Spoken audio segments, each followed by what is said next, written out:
유시간자 TV 오늘 영상은 준 4급 선정한자 12번째 시간으로 10개 글자를 보도록 하겠습니다. 따뜻할 온을 보겠습니다.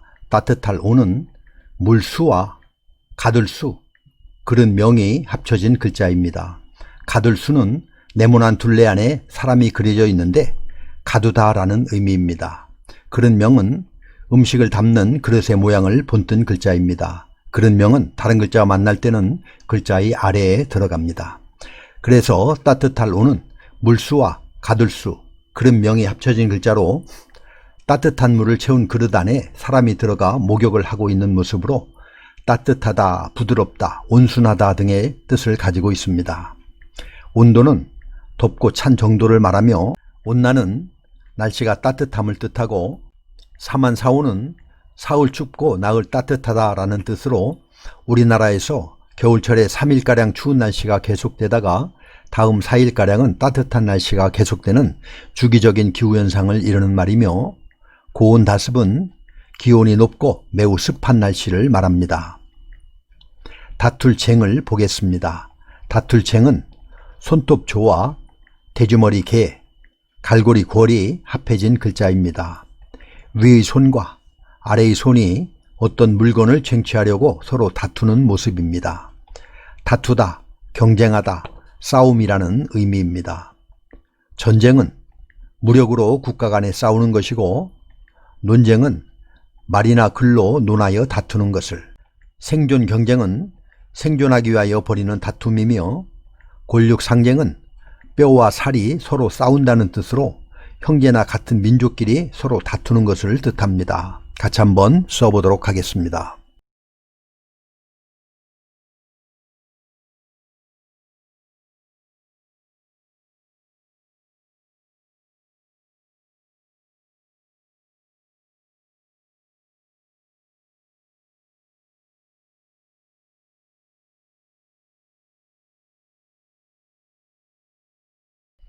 별전을 보겠습니다.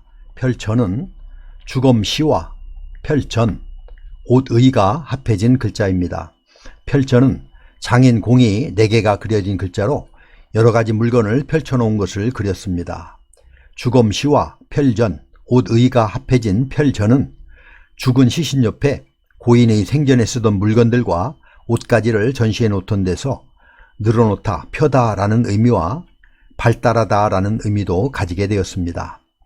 전시회는 어떤 물건을 버려놓고 일반에게 보이는 모임을 말하며, 전개도는 열어서 펼친 그림이라는 뜻으로 입체를 평면으로 펼쳤을 때 이루어지는 도형이고, 발전은 더 잘되고 좋아지는 상태로 나아가는 과정을 말하며, 친전은 편지의 겉봉의 이름 옆에 쓰는 말로 받는 사람이 직접 펴보아 주기를 바란다는 뜻입니다. 가게점을 보겠습니다. 가게점은 집엄과 차지할 점이 합해진 글자입니다. 차지할 점은 원래 점칠 점인데 갈라진 금의 모습을 보고 나온 점괘를 말하는 것을 그린 것입니다. 고대 국가에서 점은 제사와 더불어 굉장히 중요한 역할을 담당했습니다. 당시의 점괘는 온갖 대소사를 결정함에 있어 독점적인 영향력을 가졌기 때문에 점유하다, 차지하다 라는 뜻이 생겼습니다. 그래서 가게점은 집엄과 차지할 점이 합해져서 한 곳에 자리를 차지하고 물건을 파는 가게를 뜻합니다. 가게나 상점을 뜻합니다. 점포는 가게나 상점이라는 의미이고, 상점은 설비를 갖추어 놓고 물건을 파는 가게를 일컫는 말이며, 본점은 영업의 본거지가 되는 점포를, 목로주점은 널빤지로 만든 긴 탁자에 술을 따라 놓고 술을 파는 집을 말합니다.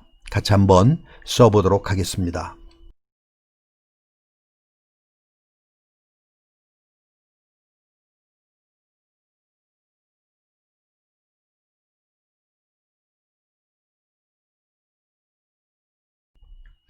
모일집을 보겠습니다.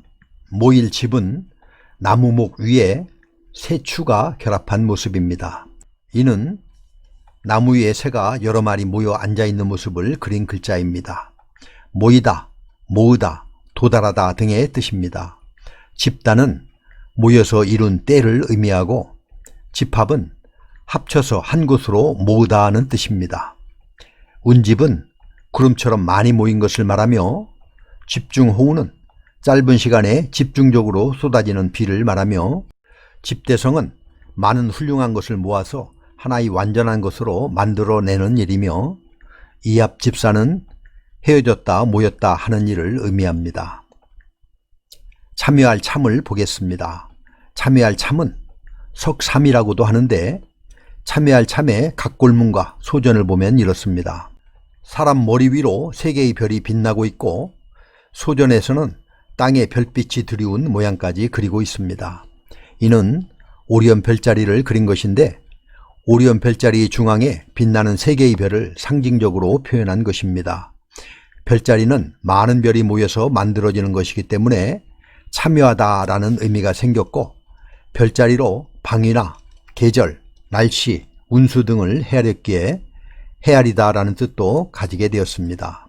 세 개의 별을 그린 것에서 3이라는 뜻이 있는데 이를 더 확실하게 나타내기 위해서 터럭 3을 추가하여 셋을 뜻하기도 하는데 이때는 3으로 읽습니다.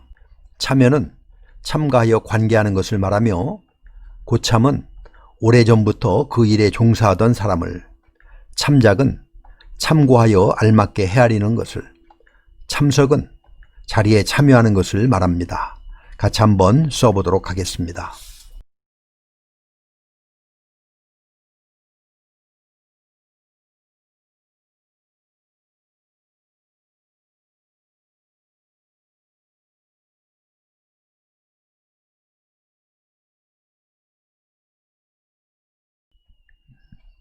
꾸짖을 책을 보겠습니다. 꾸짖을 책은 비체라고도 합니다. 꾸짖을 책은 가시자와 조개패가 합해진 글자입니다. 가시자는 가시나무를 그린 글자입니다. 가시, 동여매다 등의 의미입니다. 가시자와 돈을 뜻하는 조개패가 합해진 꾸짖을 책은 고대의 풍습을 그린 것으로 가시나무 채찍으로 때리면서 빌려간 돈을 갚으라고 추궁하는 모습을 그렸습니다. 나무라다, 꾸짖다, 책임, 의무라는 뜻이고 채무나 빚이라는 의미도 있는데 이때는 채로 읽습니다. 책망은 허물을 들어 꾸짖는 것을 말하며 자책은 자기의 잘못을 스스로 꾸짖는 것을, 책임은 맡아서 행해야 할 임무를 뜻하며 부채는 남에게 빚을 지는 것을 말합니다. 달을 탈을 보겠습니다. 달을 타는 사람 인과 어조사 야가 합해진 글자입니다. 어조사 야는 뱀의 모양을 본떠 만든 글자입니다. 소전의 모습을 보면 뱀이 혀를 내밀고 꽈리를 틀고 있는 모습입니다. 그래서 뱀을 뜻하는 어조사 야에 사람인을 붙여서 뱀처럼 위험한 타인을 의미했습니다.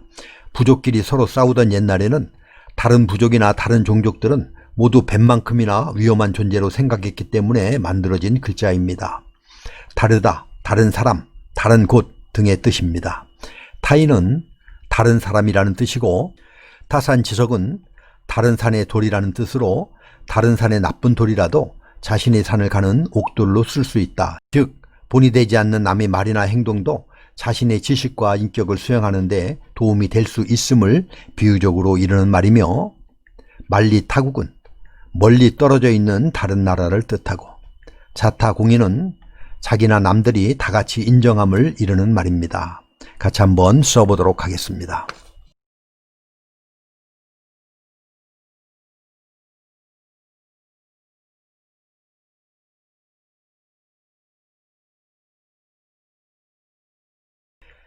해칠해를 보겠습니다. 해칠해는 진면과 예쁠봉, 입구가 모여서 된 글자인데 예쁠봉은 흙덩이 위에 풀이 무성하게 자라있는 모습에서 예쁘다, 우거지다의 뜻의 글자인데 여기에서는 그 뜻과 상관없이 흉기를 그린 것입니다. 그래서 해칠해는 진면과 흉기를 뜻하는 예쁠봉과 입구가 합쳐져서 집안에 어지러운 말다툼이 일어나고 있는 것을 그리고 있습니다. 그래서 해치다, 방해하다의 뜻을 가지고 있습니다. 가해는 남에게 해를 주는 것을 말하며 해충은 사람이나 농작물에 해를 주는 벌레를, 이의 득실은 이로움과 해로움, 어둠과 이름을 의미하고 백해무익은 해롭기만 하고 하나도 이로운 것이 없음을 이르는 말입니다. 될 화를 보겠습니다. 될 화는 사람 인과 거꾸로 서 있는 사람인 비수 비가 합해진 글자입니다. 두 사람이 서로 모습을 달리해 있는 모습을 통해 변화하다라는 의미를 나타내고 있습니다. 무엇이 되다, 변천하다, 변화, 조화 등의 의미를 가지고 있습니다. 강화는 강하게 되는 것을 말하며 심화는 깊게함 또는 깊어짐을 뜻하고 둔화는 둔하여지는 것을, 세분화는 잘게 나누어지게 하는 일을 말합니다. 이렇게 해서 준 4급 선정한자 12번째 시간으로 10개의 글자를 살펴보았습니다. 다음 영상에서도 계속해서 준 4급 선정한자를 보도록 하겠습니다. 해칠 해와 될 화를 다 같이 한번 써보도록 하겠습니다. 감사합니다.